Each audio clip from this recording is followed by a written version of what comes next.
gang, and welcome to episode 6 of Pelican Bone Outdoors podcast. Today we have Theophile Bourgeois, the king of Barataria, right here coming at you.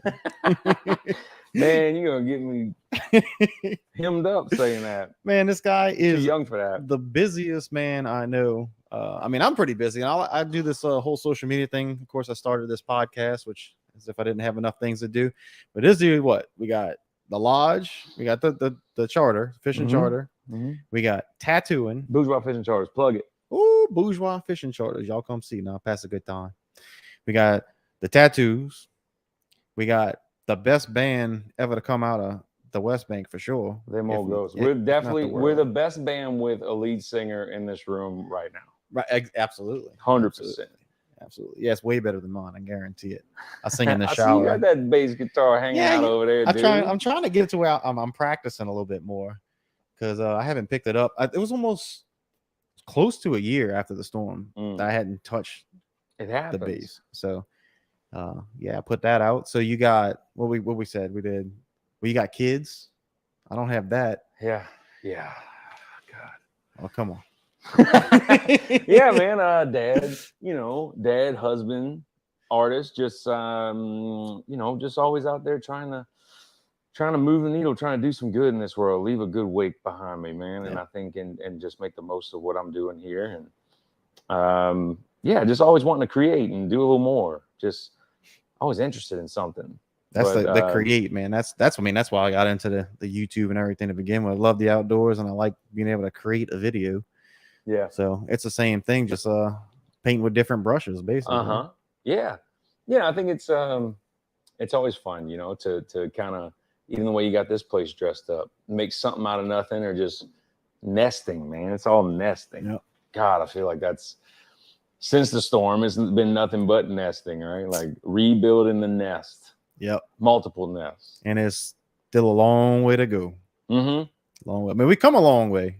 There's still a long way to go. We have. I think one thing I try to kind of incorporate is like, I don't say a mantra, but as just a reminder of a practice is when I do ever experience feeling overwhelmed about the task ahead of me, the journey ahead of me, is, take a pause, look how far we've come. Yeah. When I walked up here, it's nice to see this place not covered in mud down there, and you got grass and clovers growing and everybody's cars are here and there's power on. Oh, yeah. And it was so recent that everything was so wrecked and just, man, it really humbles you so fast and reminds you, how quickly things can change. So appreciate where they are right now, So if you're new to the channel or new to the podcast, we live in Barataria, Louisiana.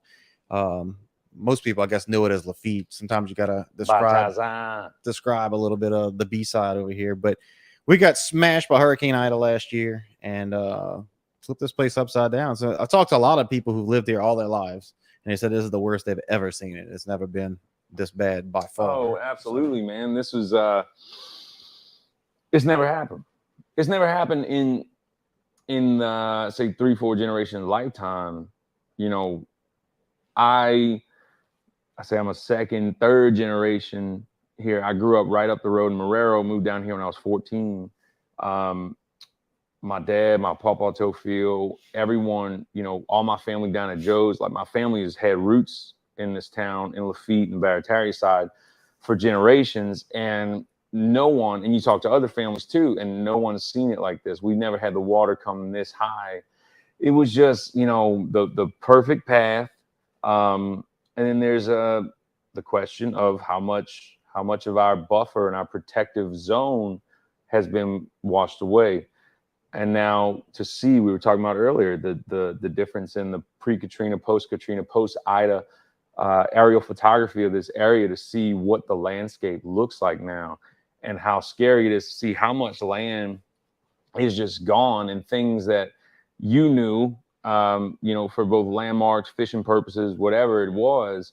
The bottom line is that was the layer of protection that slowed these things down for us. And now we're seeing, this community is seeing what it's like to have no buffer zone, to be right on the front lines of that storm damage, without adequate levee protection. Right. You know, and to be just south of, I'm gonna repeat information I've heard. I don't, you know, the largest pumping station in the world. Yeah. Is what you always hear. I have not fact checked that, but regardless, things have changed since that has been, you know, operational. So, but man, it's, you know, it's when it's beautiful, it's beautiful. When it's good, it's good. And like, this is the risk we all took, and it really came to a head in this recent storm. And I hope we have the longest break. I hope it never happens like this again. And Amen. It could, you know, it could stir up right now in the Gulf, or it could happen in 50 years. You know, it's just, that's the gamble, and everybody gets hit. But yeah, so to get back to your point, it has not happened like that in this community. You know, a lot of people, a lot of things changed, a lot of lives changed. This was very much reminiscent of Katrina. Not even, I always forget, it was the same day as Katrina. How crazy is that? Which is so just uncanny to me. So August 29th has already been this black eye over our community and our city right next door, our neighbors, and a lot for us. Like, it affected my life. It affected everyone I know's life. But people move. Mm-hmm. My in-laws moved out of state after this storm. And that just reminded me of how it kind of bums you out, man, because we were very close to the in-laws, and we're just close to our family. And after Katrina, that was the first time I experienced, I'd say, real sadness, where I felt, up until I was like 17, 18 years old. And I was like, life's good. I'm just a kid, you know, got the world by the horns. And Katrina hit, and so many people I loved, lives were just wrecked, and they moved, like, not just like out of town, just like across the country. Right. So many of my friends were gone. Jump ship. Yeah. And it really shook up your life, and everyone, it really shook up your path. That things, if Katrina wouldn't have hit, you know, a lot of lives would have been so different. But, you know, here we are in hindsight, like, I don't regret a thing, but you do think about that, like how this one event affected everyone's lives so much. And the same thing with Ida. There's a lot of people who can't afford to live here now. And insurance is something that, you know, we were just talking about. I'm having a really tough time wrapping my head around it. But, you know, how do we get involved? How do we make some moves? What can we do with our little voice as, you know, these people who decide we don't have to live here, but this is home. You know? I didn't grow up in Lafitte. I grew up wishing I lived in Lafitte, if that makes sense. My grandpa on my mom's side had a camp on the school bus canal. My grandpa on my dad's side, we always, as a child, I always launched down at C&M or Seaway, what used to be Seaway. Joe's landed only on this podcast. It's my cousins. I'm sorry. It's on this side now, so that's closer to me. That's what we always see do. That? Take care of my people. But they so I just got used to being down here, and I always wanted to live down here, and I finally live out my dream. I moved down here, and then 4 months later, I'll bring the worst storm ever. So I it almost feels like it's my fault, man. Yeah. You ruined everything. Probably should have picked a better time. Yeah. To move. You would think. But if I would have waited and the storm would have hit, then I probably would have never been able to move here. Sure. Because it probably wouldn't have happened after the storm. But it's hard to convince somebody to want to move down here after something like that. But what's crazy is neither me or my wife have had a single moment of regret. The storm. I mean, the community. Yep. After the storm, the way the community comes together and helps each other out is unlike anything you're going to see up front. Anything you're going to see, it's just totally different. It's like a simple. I don't know. It's like I guess they see that in country towns too, but it's salt of the earth people is what it is. It's rural community. It's humanity. Right. And so, to quote a lyric of one of my favorite songs that I wrote. I was waiting for my favorite song that I wrote. No, but this is where the line. Some folks don't understand what all the fuss is about. Come see the calm before the storm, when all our working hands are worn. And that, to me, is sandbagging, is checking on, shoring everything up, making sure when you're done, you got your house ready. Hey, your neighbors, you got anything you need? What do you need? Everyone throughout the year, we don't, we talk to each other, we say hello, and I'm closer to some neighbors than others. Right. But all that stuff, all that, I don't have time, I'm running up to go to work, or I'm going get the kids to school or whatever, all that's washed away. And a hurricane is the great equalizer where everything else is on pause, and all that matters is our tribe and our community. Yep. And it's beautiful. And that's what the fuss is all about to Absolutely. me. You know what I mean? So I second that. I believe that wholeheartedly. And there's something beautiful in that, because we so often don't get to experience a real, sense of danger, adventure, whatever. We're very comfortable. And that's why, like, God bless veterans, because that's something that I've not done. I respect. And it's something that is such a journey, mentally, physically, the risk that you take. And I equate that in a sense of, this is our journey as just residents of a community like this, and having to fight that's our battle, to fight with Mother Nature, to prepare. And that's the closest thing we have, where I feel like we all come together and we can kind of fight this common, I don't want to say enemy, because we're all sharing this place. Like, we don't have any stake. A hurricane is just some natural force. It's got as much a right to be here as we do. Exactly. So it's not an enemy. But we decided to plant our roots here, and we have to deal with that force when it comes around. Right. We got to pay the piper. Like, every now and then, something's gonna blow up, and it's like, no hard feelings, bro, but you're in my way. You know what I mean? Oh yeah. And we have to adapt to deal with that and to fight that. So I think it's fun. I've had, I have a few videos out. I got the first time I came home after the storm. Yeah. And then some update videos. And I've gotten, of course, you get the comments that, y'all should let nature take back over. You shouldn't be there. No one should live in Louisiana, this and that. So, I mean, I'm gonna keep it clean, bro. Got a lot I can say about that.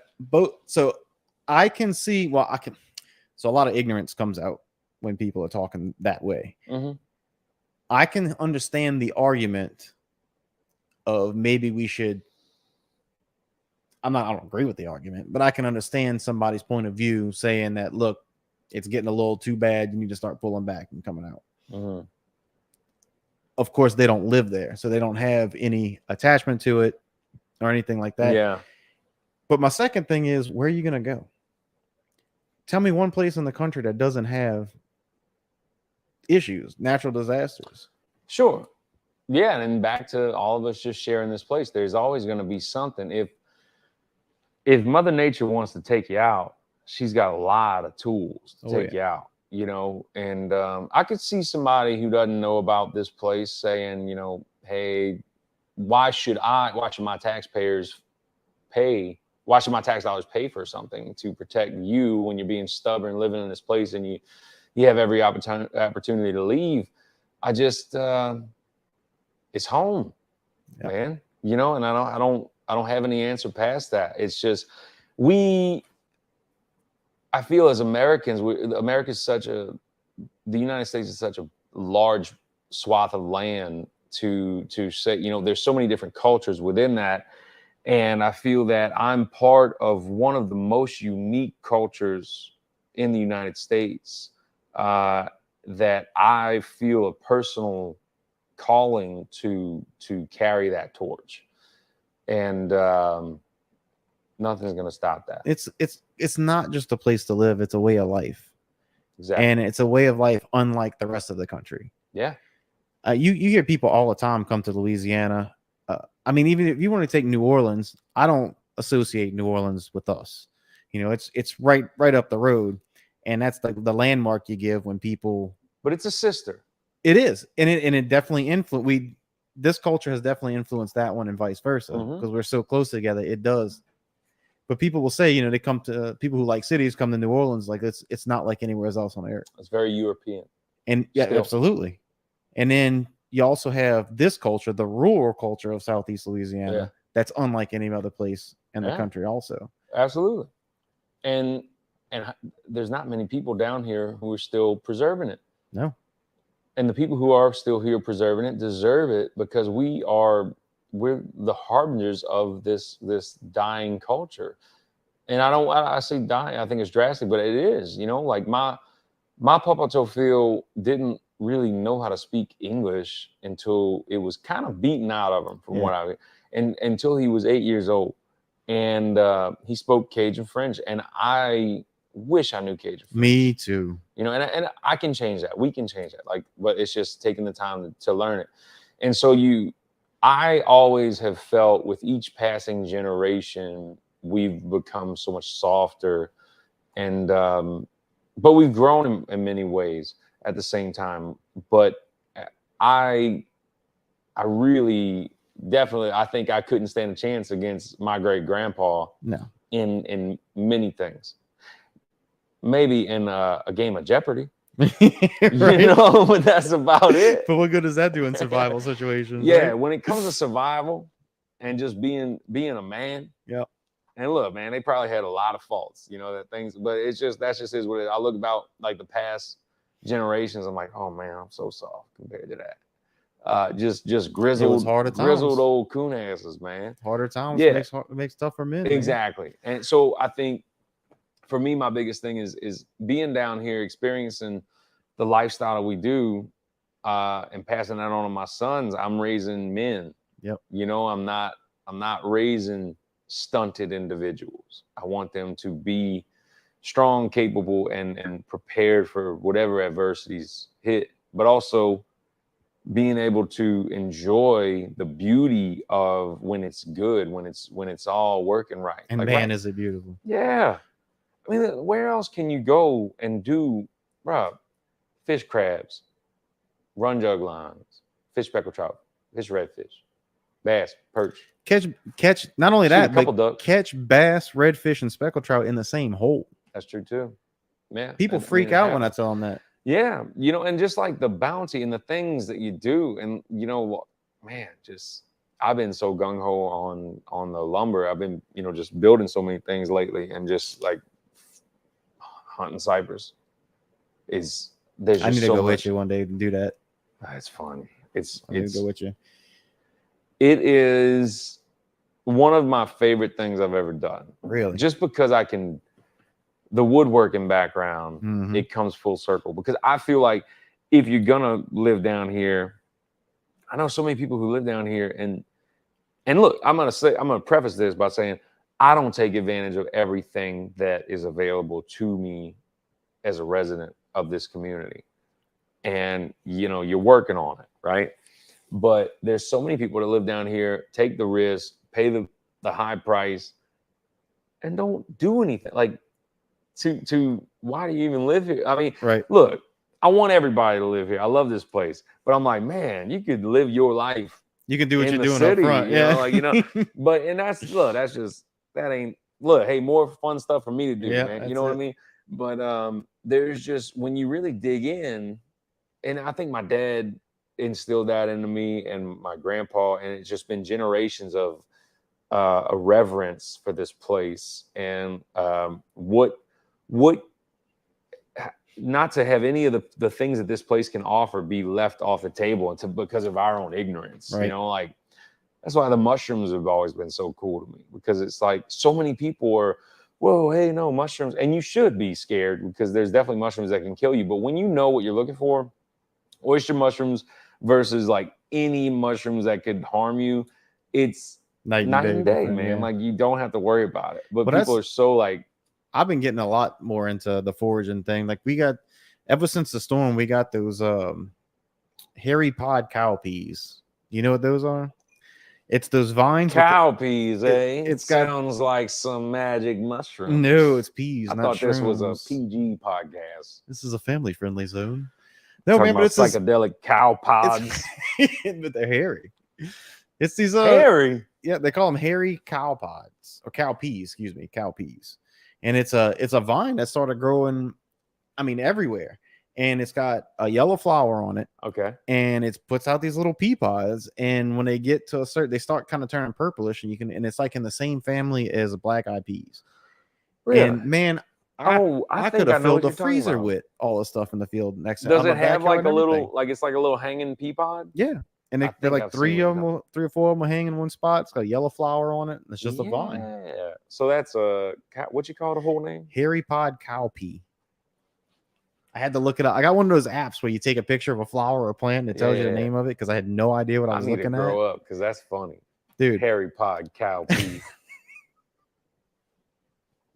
Man, you can't be hairy pod cowpea. Bro, come on, it does have a funny name. That's pretty funny.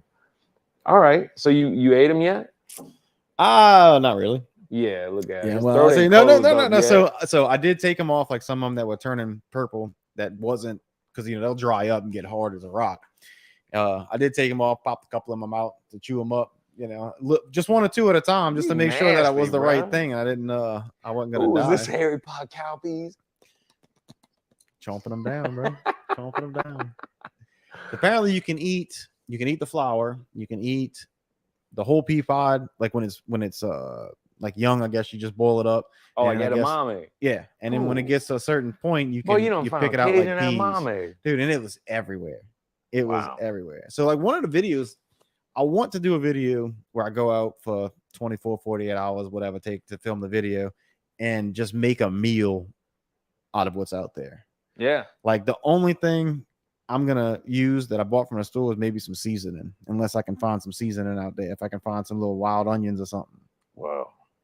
But I mean, we got fish, I'm gonna be trapping soon. Trapping season's about to start opening up. Give me a little surf and turf, maybe some little speckled trout with some. Well, actually, right next to us, we went out and looked. They had a spot that was holding a bunch of water, ever since the storm. They went there and they dug a ditch, and the guy was, I think, just having too much fun with his excavator, and he ended up digging like a pond. But it dried up, and me and my neighbor went out there just looking around, and I got in one spot, I got coyote tracks, raccoon, and it's either muskrat or nutria. And I know there's an otter back there, but I heard otter's disgusting, so I ain't trying to eat that. Yeah, I never heard anybody talk about eating otter. Yeah, it's apparently very nasty. It probably tastes fishy. I mean, I know I've never eaten a raccoon. Raccoon's pretty good. It's a really fatty animal. I think it'd be good. I always hear like, oh, you gotta, make sure you get all the glands. It just has more glands than the other animal. Is that? No, it's just they're more important to get out, I guess. Yeah, because people told me I gotta get potency out. They say you gotta pull the glands out of squirrels. I ain't never pulled no gland out of a squirrel. I'm trying to think if I've eaten squirrel because I killed a few. Oh, dude, squirrel's delicious. That's one of my favorites. You made it eating rabbit hunts this year? It's October 1st, huh? Yeah, October 1st it opened, but the spot I had, I don't have anymore. In my backyard. Oh, I need to come visit you. It's my rabbit. It's your pet rabbit. I keep telling my boys, like, because you go out there like right at sunrise or sunset, and they're always on the tree line, just like hanging out. And, you got a bunch of them? I say a bunch, like 3 or 4 every morning. Man, send them this way. Enough to where I'm gonna let it. Usually, when you're seeing them, I think they get wiped out by coyotes or bobcats. Which is why you need to let me go trap. Had you trapped any bobcat? No, I haven't seen any bobcat sign over here, but I know we got one in my backyard before. You saw the actual bobcat, or you saw the tracks? I saw him. Oh, nice. Yeah, it was crazy. He walked right across this field. I couldn't believe it because at that time that was the first one I ever saw in my life. Now they say that tastes good. What? Bobcat supposedly tastes. Who say that? Actually, Derek, the taxidermist, Derek Pleason, says it tastes like. He described it as it tastes very similar to pork, and I've heard that before too. Really? And then we started talking about, how the Chinese restaurants have that their pork like in their fried rice. It's like pork, but they say it's pork fried rice, but something just ain't right about it. Some bobcat fried rice. It might be some bobcat fried rice. I mean, honestly, dude, I don't even like cats. So I don't know why I've been so like anti-eating cat, but I feel like cat meat is just like a no-no. Man, it's just a society thing. It's a social thing because like we don't eat horses because we use them, but apparently I bet that thing's delicious. They say it's like kind of sweet. I mean, it's a delicacy in some places. Yeah, because it's eating like champagne and caviar. Oh, absolutely. Yeah. When it races, all horses are French. Man. I bet your horse is delicious. So I know beaver. We had beaver do taste just like beef. Really? Yes, very much like beef. The only thing I still need to taste the next coyote I get, I'm gonna try the backstrap. I can't imagine it tasting that good, but I gotta try it just to know. Possum, unless somebody cooks it better, I trapped one and I ate it. I didn't care for it too much. They just too weird for me. They scary looking. Too weird for me to eat. I don't think I'm doing armadillo unless isn't there like leprosy in them things? Yeah. I ain't trying to look. All right, so I love, like I said, taking advantage of everything this place has to offer. Not everything, but I got a line, dude. I ain't trying to eat no armadillo. I don't think I could get through cleaning it. Leprosy on your tongue. I don't think I can get through cleaning it. No way. You know, I remember being a kid, and I'm probably gonna get in trouble for saying this, but we were shooting armadillo in the head, and they'd like do a flip because they were just tearing up my mom's property. So me and my cousin went with shotguns, and he's like, "You shoot them in the head, they do a backflip," and they swear to God, like do a flip. Sorry, Peter. Well, stupid things as kids, but actually, I think you're welcome. Because now armadillo, you don't have leprosy. Now I'm sure we'll get roasted, but I want to say armadillo. I don't think there's a season for. I think you can shoot them all year round. And maybe they're invasive. I'm gonna have to research that. That'll tell you right there. They don't taste good, and they're a nuisance. Yeah. Oh, they're definitely a nuisance. No season for them. They don't even care. Just kill them. Yep. Come on. I'm gonna have to do some research on it, but I'm fairly certain you could just do whatever. But I could be wrong. Frank's watching. Frank will probably let me know. What's up, Frank? Look it up, Frank. Tell me about if we can shoot armadillos year round or whatnot. And how many people eating armadillos? Or I mean, like, should we be Texas eating armadillos? Are we missing out by not eating armadillos? I know they serve them in restaurants and stuff. And like, I mean, if I go to a restaurant and somebody else buys it, I'll taste it. That's because we're not in Texas. I mean, Texas, I spend a lot of time in Texas. I never seen an armadillo in Texas. You're going to the wrong restaurants. In a restaurant in Texas for sale to eat. I done some messed up stuff in Texas. You eat Nutra, but I never ate armadillo. Do you eat Nutra? I do, and so that's the thing. I've only had it. I know I had it in jerky. And last season, my brother-in-law would hunt them, and he sent me this picture of this big drum overflowing with Nutra. And I was like, man, just bring me like 4 of them. I'm gonna clean it up. And one Thanksgiving, I cleaned them up, and I did this whole preparation, like brined it, stuffed it, did this whole thing. And I had this 2-tier oven, and I had my wife's dishes was in the top oven, and the bottom oven was all the Nutra. And I went to take a shower after I put it all in, and I come out and I'm smelling burning plastic. And so with her dish up top and my dish below it, I had this other stuffing below it. We had made it like the week before and put it in the freezer. It was in those like throwaway aluminum trays with a plastic tray right below it. So I put the whole thing with the plastic tray in the top oven, and it made this whole like hoopla, like having to get that out the house. And then I wound up just like forgetting about and messing up the nutrients. So I never got to eat it. But I was just talking to my buddy today about this season, this winter, just go and get enough to cook, because I know I'm going to like that. And I've had it in jerky. Good. I don't understand the stigma, because it's like, it's a problem here and it's delicious. We talk about it a lot. If it was rebranded, if you get a popular chef to cook it up, get a good dish, something maybe easy to prepare, and call the meat something different, we wouldn't have a Nutra problem anymore. They'd go like crazy. Man, it's a clean meat, so good. I smoked one the other day. These people, I don't know. I'll eat it. It's good because it's a rat. It's good. They eat the same thing as rabbits. Cows eat grass. These eat grass. I don't understand the difference. All of it, except for armadillo. Give me no. Just no. No, and I don't really want to eat a raccoon, dude. There's something about raccoon. It's like a cat monkey. I feel like it's too smart. A lot like a cat monkey. I don't know, but I heard pigs are smart. This is like a whole different conversation. Pigs are smart. You get people with them pet pigs. Doesn't Ricky have a pet pig? He said he got a pig that he's training to like. You should get him on and talk about. I'm gonna have to do that. The mushroom farm. But he said he got. He'd be a great guest. He talked about training this pig to snuff out the truffles. So I mean, yeah, maybe, but he might be eating that pig too. Because sorry, bacon's good. Isn't that its name? No. What's his name? Oh, probably. If I had a pig, his name would be Bacon. No doubt. Tofu just don't taste good, man. No. I'm sorry. So let's talk about the life eat life. fishing world. So we got this charter over there, this fishing charter. Now I know the lodge is still in disarray, but it's getting close. I've seen it's all lifted up. We got siding on the blaze. We're getting dangerously close to being operational. It's nice. Is there a floor in there? Yeah, you can walk around. Yeah. We got a floor. It's almost to a point where I can get cut loose and do the rest of the work that I need to do. So we're hoping to have it ready to go by spring. So fish, like people can sleep in there. Yeah. We still fishing. We still running day trips. Right.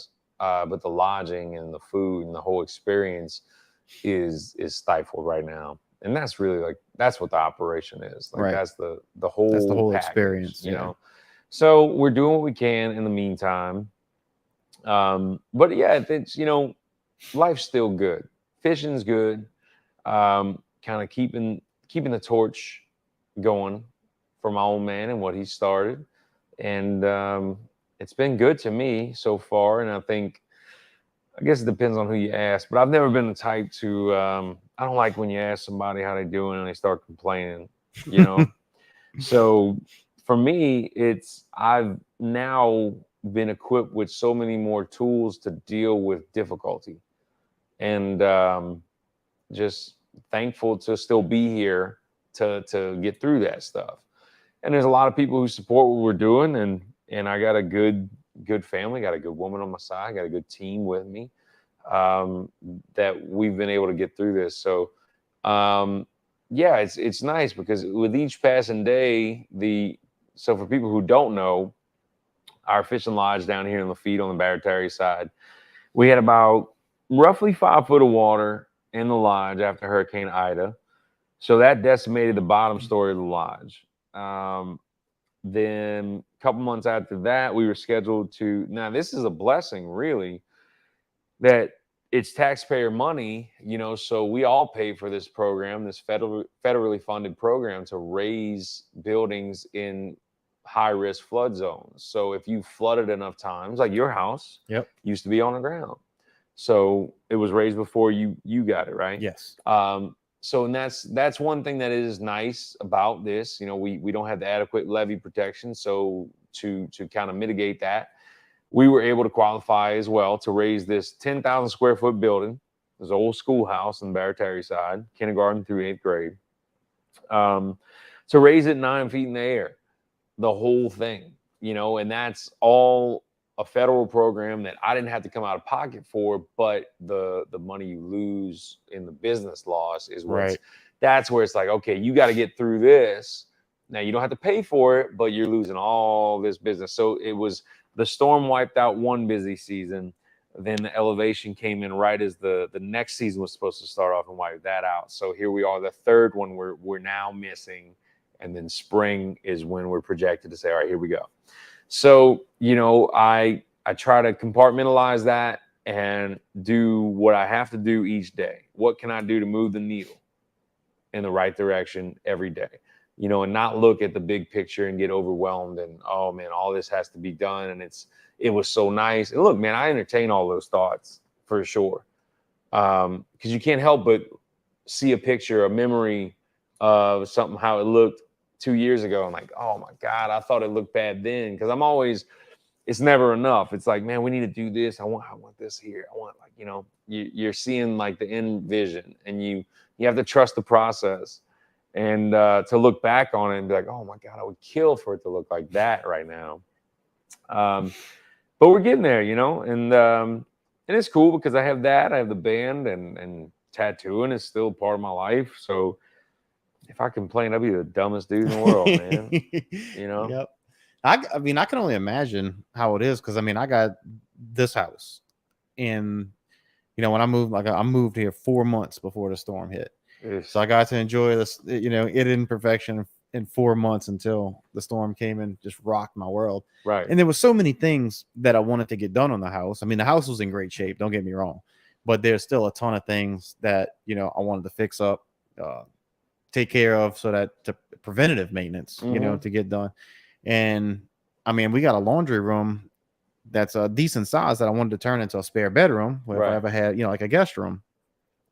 I still have all the boxes in there from when I moved in, all my stuff, because it just put that to a screeching halt. Yeah. And I had 2 sheds that some of that was going to go in. Now I'm down to Yeah. 1. And you got to chip away at it, but it gets overwhelming if you trying to think of it all at the same time. Yeah. And it doesn't do any good. No. And I'm saying that, but like I have my days. And you have those days where it's just like nothing's, might be working out how you want it to be. And then you let the little irritation snowball, right? And then it could just make you just an irritable person, and why bother? And I'm not immune to it, but it's just day to day. All right, what do I have to do today? What can I delegate? What can I, put off? Because you can only do so much. You can only do what you have to do right now, and that's all you can do. And don't think about what was, what will. Think about what is. Yeah. And look, man, that's a lesson I need to give myself. So I'm speaking to you, I'm speaking to myself, I'm speaking to everybody who needs to hear that. But it's a practice, and it's a discipline. Again, and I think for me, for instance, I carved out this path in tattooing and music, and I was a licensed guide in 2010. So for 12 years, I've been a licensed guide, but that ain't, something I don't think about, going fishing for hire. I don't think like, man, I wish I could take a trip out. Like I like to go fishing for me and for my family, for my friends.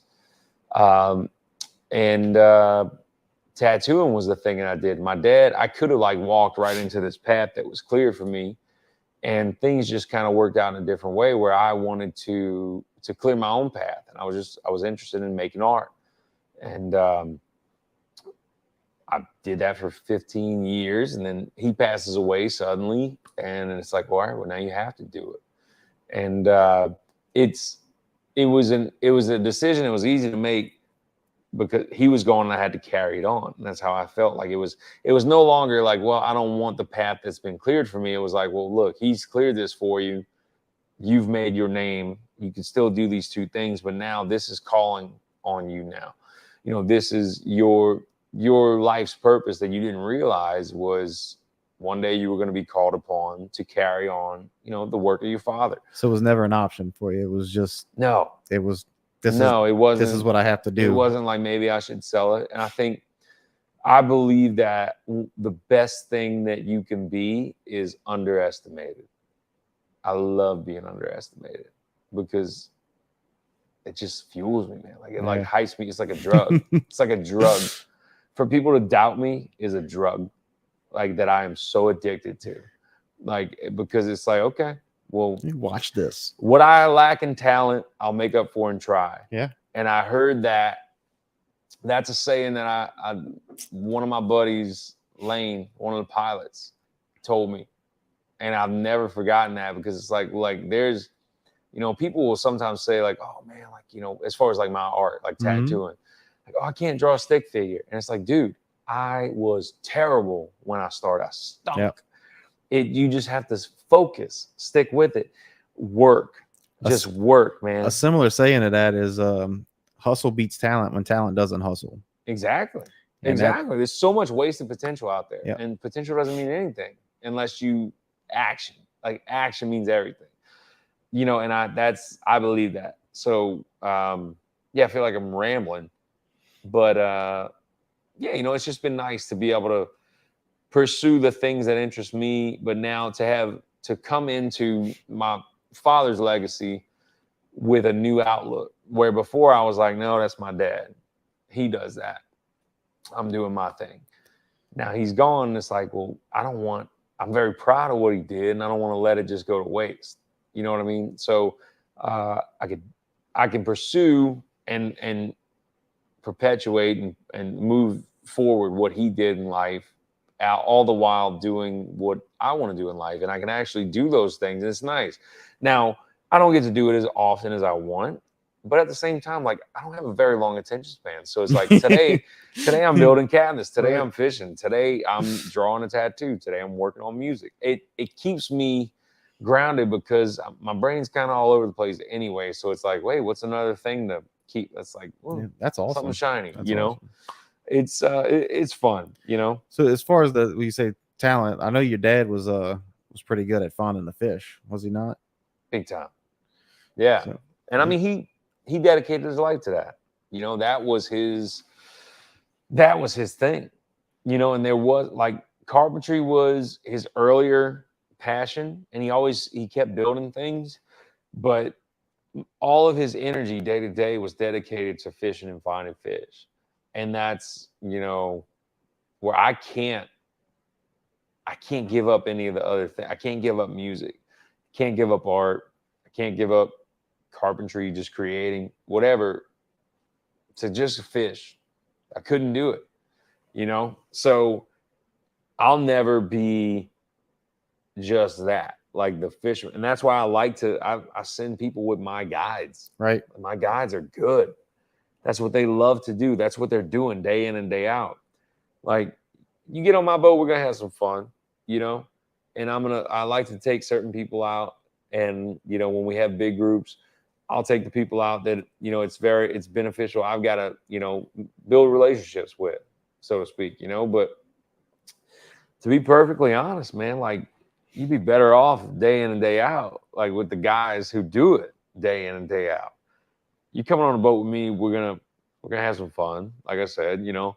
But you're not going with the most equipped, adept fisherman. More about cutting up than catching fish. Yep. Yeah, and that's the thing, Liz. So you just got to be like okay to accept that type of stuff. Where it's like, look, people like oftentimes like I would get like defensive, man. People would be like, "Can you fish like your dad?" And I was like, "No, man. Like he's really good. Like he was great. I'm not gonna like compare myself to my dad." But now I'll be like, can my dad play guitar? Yeah. How good was my dad? Could my dad do? Or I mean, right. No, man, but like he was awesome in what he did. Yeah. Like I was like I have a good time with it. But he did like I did get to say study under him and watch him. And you know, I learned a lot about how to act towards people with him, how to treat people. You know, that was a huge thing for me. So, you know, it's like, look, I ain't gonna be the fish whisperer. All right. That'll probably not. It's funny, dude, because like I'll talk to certain people, interview with certain people about fishing, and I think they think that I am like some fish whisperer. And I'm like, bro, like I catch one or two. I'm like, dude, I'm out here skunking like the best of them, dude. Like, but see, that's it though. I want to be able to know where the fish are gonna be. You know, I want that. However, that's not the point for me. Yeah. I'll be okay if I never get to that point. That's just one of those goals that I'm gonna chip away at. I'm gonna learn. Sure. And because most of the reason I want to learn is because I want to teach. I also want to help big time people who are new to fishing enjoy it, because a new person to fishing, if they don't catch a fish in the first 5 trips, you know, what's the chance that they're going to come back to it? Right. Which is why most people start their kids off with perch jerking, because, you know, you throw a worm on a hook, you're going to catch a perch. Yeah. But to me, fishing, I mean, I'll go out there for 6-7 hours and catch one fish all day. And when I get home, it was still a successful trip. Yeah. Because I was out there I was on the water. Yeah, you're in church. Yes, absolutely. You know, that's really like that's the closest thing, you know. The woods and the water. For me, like that is the religious experience, you know, the spiritual experience. Yeah, like I don't actually like go to any sort of mass services. Like when I want to ground myself, when I want to be connected, I find myself in the woods. It's just because no matter what perception or what ideas I have or anyone has about what it all is, what it all means, this just feels right. Yeah. And I don't have to know that this is good. You know, well, I certainly feel closest to God when I'm on my kayak, out going out fishing, and that sun starts coming right above that marsh. Nothing better. It's like that the greatest artist just painted that picture, and Big time. I get to sit there and look at it. It's so it's rewarding. Yeah, so sunsets, sunrises, just always. It's just like like you Mario, and you just like got the star. Yep. And you just like you just ran into the star. You're just rocking. And man. I got a beautiful view of the sunset right here, just right off the back porch. Yeah, I got man. my backyard faces the same way, dude. Oh, I love dude, it. It's I love it. Oh, it's amazing. It's the best. You can't beat it. It is amazing. It's worth every penny of insurance. Yeah. No. Yeah, it is. But we need to get Jim Donelon on this. Yeah. Holla at me. We gotta get him. Yeah, Jimothy. Insurance is killing a lot. So the thing is I'm sure cool, I know we got some wealthy people out here in Lafitte. I said Lafitte. Well, they in them big old houses. They gotta be if they're still here. Because I'm struggling to keep this one up. But I mean, for the most part, I mean, I know like a lot of people own their houses. A lot of people have been here for generations. So they own their houses so they don't have to deal. They don't have to pay for the insurance because they don't have a mortgage. But they also got to work their butts off after the storm hit to try and make it. Yeah, because if you don't have the discipline to set that money aside, there's a lot of fishermen like that here. Big time. Yeah, it's trouble, man. Like it's but these people, this is the only life they know. Yep. And it's like my neighbor. I mean, he's been here for his entire life. And his parents, his grandparents, they all grew up, right here. He crabs. I'm not sure if his what they did actually the trapping. He used to tell me about the trapping when the fur industry was still a thing. Yeah. He said they'd have hit that mic. Had muskrats or whatever along the whole fence like that, wow. From trapping. My dad trapped in high school. I never it kind of fell out before I came up. Oh yeah. Once the fur industry tanked, it just stopped. What caused it to tank? Just people's, perception of it, not wanting. I have to paint look on the fur coats. I'm sure it had something to do with that, and also synthetics. Once they start making synthetics. Hey man, everything got to die. So why can't it be a nice coat? Especially if someone made me a nice coat, if someone wore me, like I don't want to die because of it. But all I'm saying is that animals die ferocious, vicious, violent deaths, right? So let's say we have enough information to know what their average lifespan is. Let's cut it off a couple months before the average lifespan, make a nice hat out of them, and it's a win-win. Would you be willing to become a coat one day for someone? I mean, you'd make a great coat. We got tattoos. You got absolutely, big old burly hairy chest. I feel like I would make the best coat. I would rock you. Yeah, I would rock you. Yeah, I got that brand new Theophile. I don't want to be the coat right now. Well, no. I feel like 92. If I'm still here at 92, put me out, make me a coat, make me a little beanie for my great grandkid. Honestly, that's when I think tattoos look the best. Yeah, when you're 92. Just at 92, it's prime. It's like 91, they're okay. 93, it's a little too long. Man. 92, that's just right. Because I'm still gonna have I'm just gonna have a little skullet. I want to take the top, make me a little beanie for my little great grandson, Theophile 27, and let him wear his great papa's hair. How many Theophiles are there? I'm the fourth. There's 5. So you're the fourth. There's a fifth. My son's the 5th, but there was another one. I don't know. I forget where in the lineage. So I'm Theophile Jean-Antoine Bourgeois. There was a whoa, stop. Go back. Yeah. What is the middle name? Theophile Jean-Antoine. Jean-Antoine. Jean-Antoine. Jean-Antoine. Yeah, that one. That's a lot of name. That's a whole lot of name. Jean-Antoine Bourgeois the 4th. Now there was a Theophile Camille Bourgeois, and so he was technically there's 6 in a line of Theophiles. Just the middle name was different. Middle name was different for one. And here I am. But I've done it like I said earlier, like the first one was probably just such a badass. And I'm just over here like, my AC doesn't work tonight. I feel kind of hot.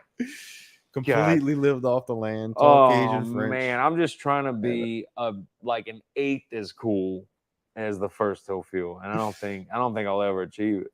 I'm gonna try until I die, dude. Man, we need to bring back that Cajun French. Because my grandparents spoke Cajun French, but for whatever reason, they would not teach it to their kids. My parents, my mom, and then So I mean, it's a dying language. I mean, I know there's still some out there that speaks. Is there a Rosetta Stone? I think Rosetta Stone has a program for languages that are in danger. Really? I've heard this before. That Rosetta Stone has a program for endangered languages because they don't want them to get lost, and that maybe Cajun French falls under that. I've been trying to. Can someone look that up? Is Frank still? Is someone watching who could look that up?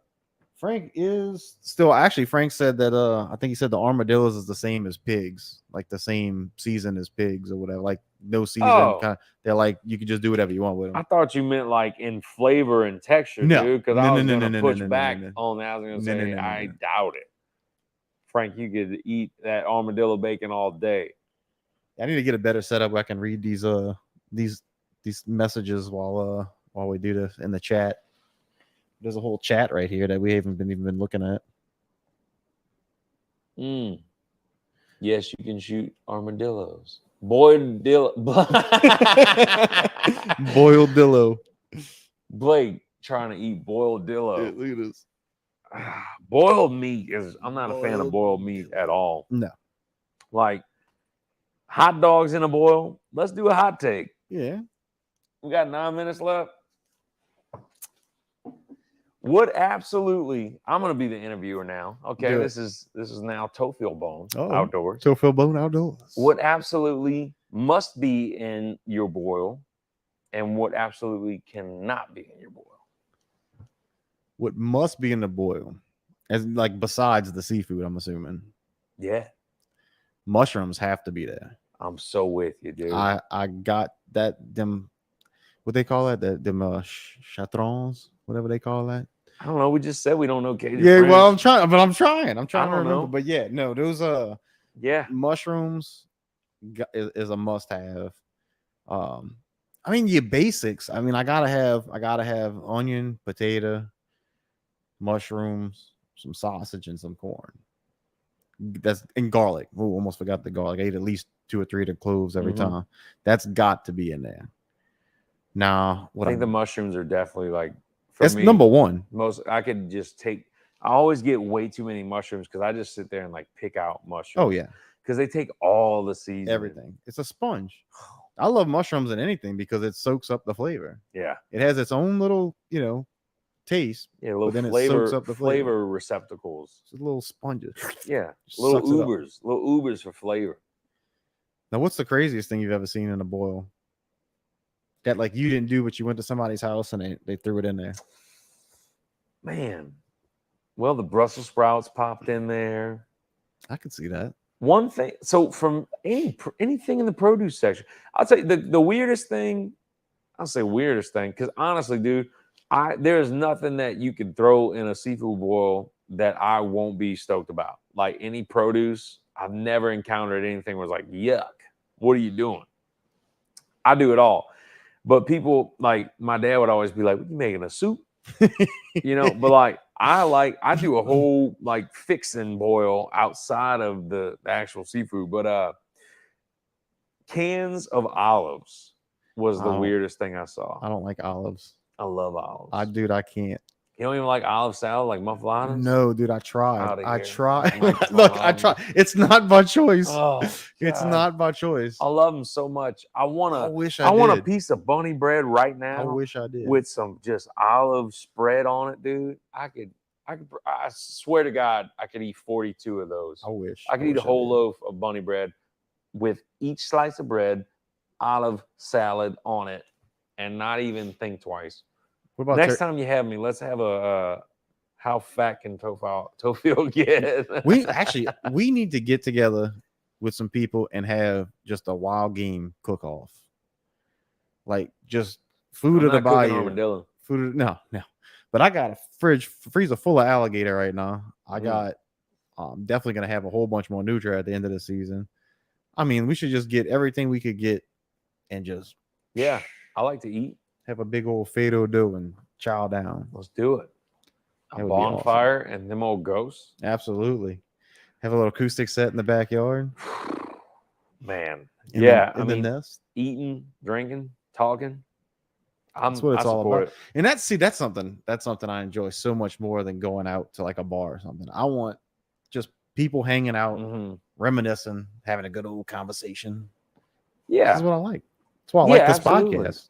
Yeah, I think, there's always something good about a great conversation, actual conversation. We need old people though. Big time. I love nothing more than sitting down having the old folks just talk about the old days and passing on that wisdom. Yeah. There's a lot to be learned. They say a library burns to the ground when an old man dies. That is lots of truth right there. I believe that. Yeah. And this generation don't have as much respect for the elders as needs to be. But yeah, I think if I died, there'd be like a couple backs of cereal boxes that burned to the ground. That was it. Yeah. Like a couple of mazes on some Fruity Pebbles and honeycomb boxes. I like those mazes. Couple Sir Mix-a-Lot lyrics, just the important stuff. You know what I mean? Absolutely. The bare necessities, the essentials, the basics. What really matters. How many songs do you have written that aren't songs yet? How many unreleased songs do I have? Do you have like so many. Library of notebooks with just like 1 or 2 lyrics written down that hasn't become a song? Yeah. I've got a lot of voice memos in my phone. That's all that I have. A lot of notebooks. Yeah, and it comes in spurts, especially like right now, because I don't get to do it as much as I'd like to do it. When I sit down and start writing, usually I'll get like a lot, like a couple different songs. Or sometimes I'll have like a little bit of something that'll live with me for years and years, and then it'll finish, or sometimes it'll come to me and I finish it right there. It's never the same. It's always a living thing. Yeah, it's always different.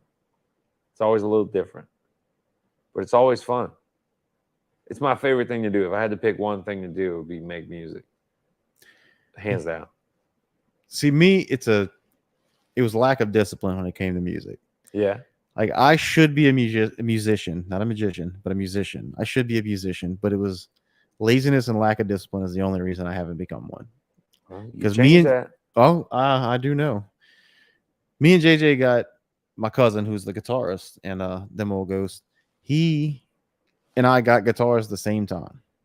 And look at you now. And he's just shredding. You could have been in Them Old Ghosts. Shredding on the axe. I could be just wailing in Them Old Ghosts, but instead having acoustic bass collecting dust right there. Coming for you, Jay. Making YouTube videos. It'd be a lateral move, dude. And if YouTube wasn't so the way they are, I would have a lot of Them Old Ghosts in my videos, but I got to figure out how that works. See how to make that work to where we give you permission, because I think I have to get like a written permission for it somehow and get to them. Now, if you go back, I think in my second and third video, I have y'all's music in there, but I have copyright flags on them to where they're monetized. Actually, I think y'all are getting the money from it. So, because it's monetized, but I don't collect on it. I think it goes to y'all. So if y'all want to support Them Old Ghosts. That's why my back hurt. My wallet was so fat. Trust me, if you count the money from YouTube from 2 videos, you ain't getting much. I thought that's what that point 0.00079 was in my band. You wish you were making that much from it. Oh man, I tell you what, you got to get lots of views to make money off of YouTube. I know, dude. Our streaming stuff. It's just not that. The music industry's way different than when we were growing up. Yeah, big time. People make money on their shows, on live shows, merchandise, and that's it. Yeah, like the streaming. I mean, I'm sure if you had the real numbers, we are such a little drop in the bucket. Nobody knows. You should. My own grandma doesn't even know that Them Old Ghosts exist. Wow. No, we're out there doing our thing. I believe in us. I'm very proud of us. Oh, dude, I love y'all music. I'm very, very proud of Them Old Ghosts and happy to be playing with all those musicians. It's just, you do it, you put stuff out, and you see how it's received. But at the same time, it's like we are very busy outside of that band, and we're putting as much energy as we can into it. And you can only expect so much back. And for what we've been able to put into it, so much more has come back, and I'm thankful for that. Like we're having fun. So like it's good music, man. Yeah, check out Them Old Ghosts, and Absolutely. we'll be at the Jean Lafitte Seafood Festival. Oh yeah, when's the date for that? Saturday, November 12th. We're playing in between Rock and Doopsie and Better Than Ezra. What? 4:30 to 5:30 or 6 o'clock. I forget the time, but yeah, man, we're out there. I'm gonna be there after. That's opening day of duck season. I'm gonna go get me some birds in the morning and come rock out to Them Old Ghosts in the afternoon. Yeah, man, dude, bring me some gallon. Shoo-wee. I gotta go somewhere else for that. Where I'm going to be gray ducks if they show up. That's why I mess with gallon in. Yeah, just fun. They're always there. Some dumb birds, boy. Huh? Yes, or maybe they're just like birds. Bold, and they're just really like they just gangster. That's come on, yeah, maybe they're just really hard. I ain't afraid to die. Oh, word? Oh, you just go shoot Timmy? You bringing steel shot? You should have brought the lead. Yeah. Oh, okay. I'm supposed to die now. Yeah, maybe they're just really tough. Dude, some of them are. I've shot at them, and they just kept. So you see the BBs go all around, and they just keep on swimming like nothing ever happened. Yeah, it's crazy. That's a good make some dirty rice with them things, man. Gizzards, all that stuff. Oh yeah. Oh, the gizzards are bigger than all the meat. The rest of the meat on the bird. Heart, and their little tiny breasts. Dirty rice, dude. Good stuff. Well, that's the hour, folks. I do appreciate y'all watching. I'm gonna well, I guess if I can figure out the comments thing or the description in this, I'm gonna put all Theophile's stuff. Ashton, tell them where they can find you, Theophile. Oh man, you can find us at for fishing, NewOrleansFishing.com. For the band, ThemOldGhosts.com, and wherever you stream music, Them Old Ghosts, TheMolGhosts. And yeah, put all the link. There's the link right here. Yep, there's the link. Actually, since this is live, I don't know if I'm not gonna be able to do that. But well, you'll find it. Look up Them Old Ghosts. And Theophile's we got a video with him on the channel too. If you want to check that out, we're mushroom hunting. We gotta get mushrooms. We gotta get another video with this dude soon. But again, thank you guys so much for watching. And if you're listening to this on the podcast form, thank you so much for listening. But you guys have a great one, and we will catch you on the next one. I'm turning it up.